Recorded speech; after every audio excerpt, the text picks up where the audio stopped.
Okay, so it's 1 o'clock already, and this video needs to be up by 6 o'clock. So it's a little bit messy in here, but let's just ignore it. Hey there, it's Simon Hurley from Inklips, and welcome to another video. I hope you all are having a wonderful day. Now today I'm going to be sharing how to create two different types of interactive exploding cards.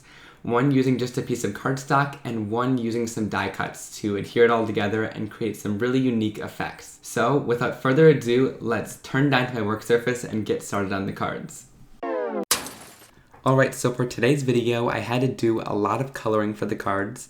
Now I'm not sharing it all here, but I did want to share how I stamped these images down very quickly. So I'm using one of the new Studio Katia stamp sets. I'll have all the new sets that I have linked down below. But what I'm going to do is take that backer sheet off the stamp set, but keep all the stamps on the little acetate sheet there. And then I'm going to take some purple tape and tape it down to the lid of my MISTI. So I've got it lined up in the corner with the grid lines there. And by taping all four sides down, it makes sure that this set won't move, so I can stamp it multiple times to get multiple images, or stamp it over in case I make a mistake.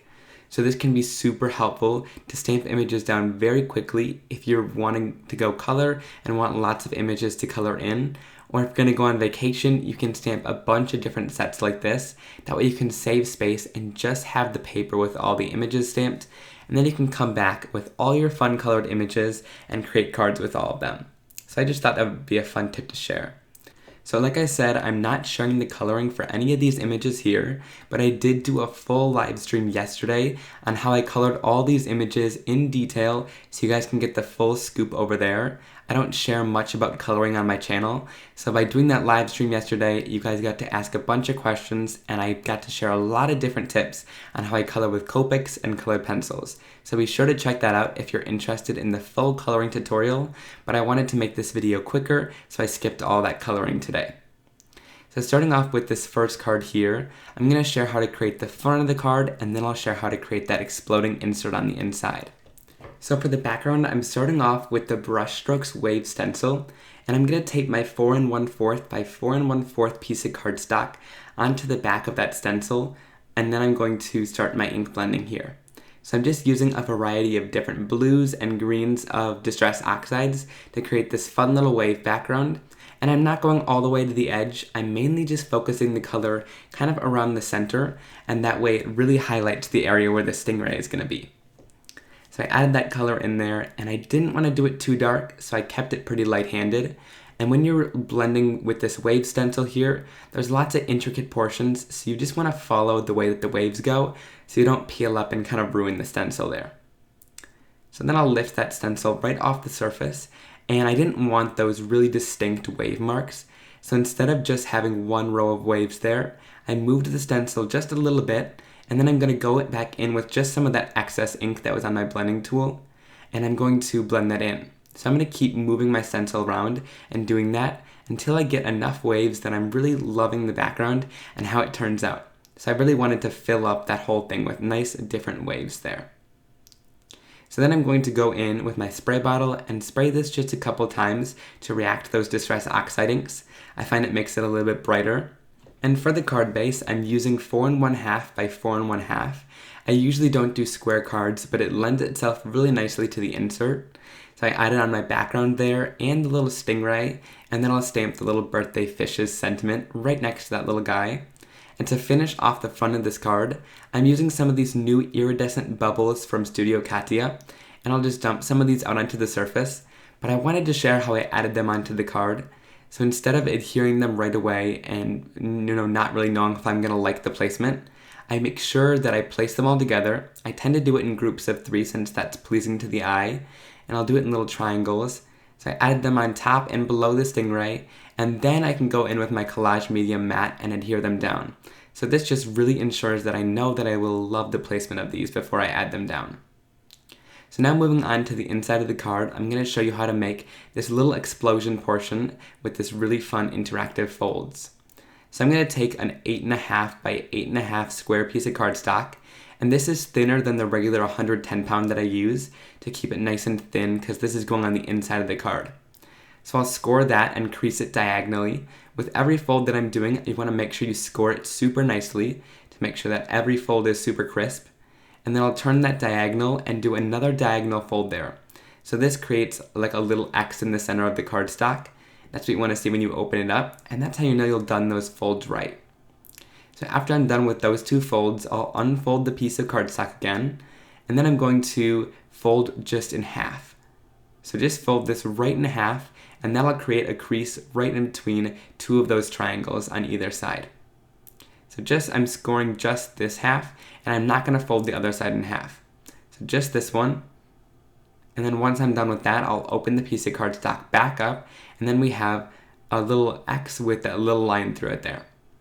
So once I'm done with that, I'm going to take this and kind of inverse those triangles to make a little tent shape here. So just do a little tent fold, and then crease that down nicely again. I hope this is making sense. It's kind of hard to explain here, but hopefully this visual is really helpful for you guys. So once I'm done with that, I'm going to take the little edges on either side, so we're doing one side at a time, and then I'm going to score those right into the center of the piece here and score those down really nicely.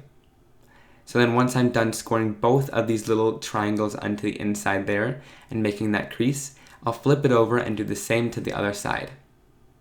So once that's all complete, I'll unfold those little triangles and I'll lift up that little tent fold flap that we did. And then I'm going to do the same inverse kind of tent fold here, creasing that onto the inside there. So I'll do that same thing to the other side, and then I'll flip it over and do the exact same thing. And this finishes off and creates that fun little exploding kind of panel that's going to go right on the inside of the card. So this is just a little insert that will attach on the inside there. But once you're done, you really want to go over it with your bone folder, because this is going to make sure that it creases down really nicely and stays nice and flat with that card there.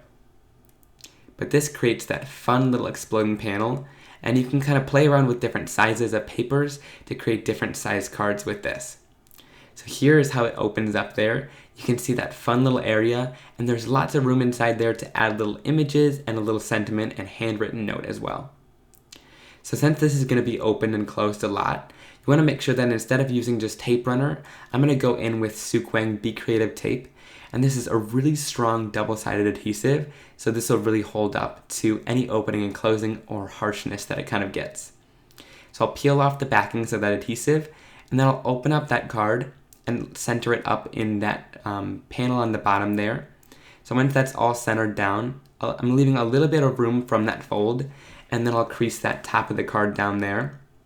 Make sure it's nice and pressed down with that adhesive. And then I'm going to repeat the same steps on the other side with that adhesive, and I'll fold down that bottom side of the card there. So this adheres that area together, and it creates it so that when you open your card, your fun little explosion panel opens up as well, and you get that really fun interactive portion. So whoever opens this gets a fun surprise.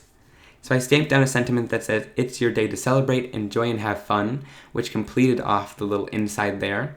And then I'm going to take some of these fish that are from that under the sea set there, that same set with the stingray, and I had colored these in, so I'm just adding them on with some little tape runner all around the inside of that card. You'll see that when I open it up here, I created some little scenes with those fish to make it look like they were swimming off and having lots of fun, and it creates that really fun card, so I love the outside and the inside of that one. So moving on to this next card, it's a little bit more intricate, I would say. You can really have fun using whatever die cuts you have. Now Studio Katia has this fun scallop shell with this little pocket on the inside, so you can create your own interactive card with it. But I decided to clip off the inside of the pocket. I'm really glad she allowed you to do that, so you get a little bit more use out of it, but you can always tape that back in and make it interactive again.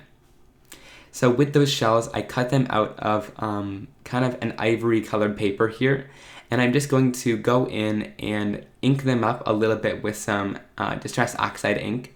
And then I'm going to go in with a Detail Ranger ink blending tool and just add those little lines that shells would have. So this just adds a little bit of extra detail in there, and I really love how that turned out. And I think it added just that little something that it really needed. So once I'm done with that, I'm going to adhere my little turtles on here, swimming off to a fun little party, and I'm adding those right onto some foam tape there. And these will kind of be the focal point of the front of my cards. Now I also took some of those little gifts that came in the set there, and also the little party hat, and added them onto the turtles so it looked like they were heading off to a fun party. Now I'm going to use this fun bubble stencil. So it's got some cascading bubbles in there. And I taped that onto my 4 1/4 by 4 1/4 piece of cardstock again. And I'm just going to use ink blending tools with excess ink on them. And I'm just starting off with this blue color here. And I'll ink blend that all around the circles there.